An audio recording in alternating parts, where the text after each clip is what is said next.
नमस्कार शेतकरी मित्रांनो, स्वागत आहे तुमचं आपल्या कृषी बाजार भाव या यूट्यूब चॅनलवर। बघा शेतकरी मित्रांनो, आज रोजीचे महाराष्ट्रातील विविध जिल्ह्यातील तूर बाजारभाव लाईव्ह या व्हिडिओच्या माध्यमातून आपण बघणार आहोत। तत्पूर्वी आपण चॅनलवर नवीन असाल व दररोजचे बाजारभाव अपडेट आपल्याला हवे असतील तर या चॅनलला सबस्क्राइब करा आणि या व्हिडिओला नक्की लाईक करा। चला तर व्हिडिओला सुरुवात करूया।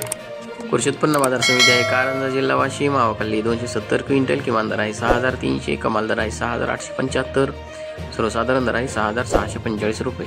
यापुढील कृषी उत्पन्न बाजार समिती आहे अकोला। आवकाली 384 क्विंटल, किमान दर आहे 6000, कमाल दर आहे 6870, सर्वसाधारण दर आहे 6500 रुपये। यापुढील कृषी उत्पन्न बाजार समिती आहे अमरावती। आवकाली 420 क्विंटल, किमान दर आहे 6400, कमाल दर आहे 6735, सर्वसाधारण दर आहे 6567 रुपये। कृषी उत्पन्न बाजार समिती आहे जालना। आवकाली 115 क्विंटल, किमान दर आहे 5300, कमाल दर आहे 6350, सर्वसाधारण दर आहे 6200 रुपये।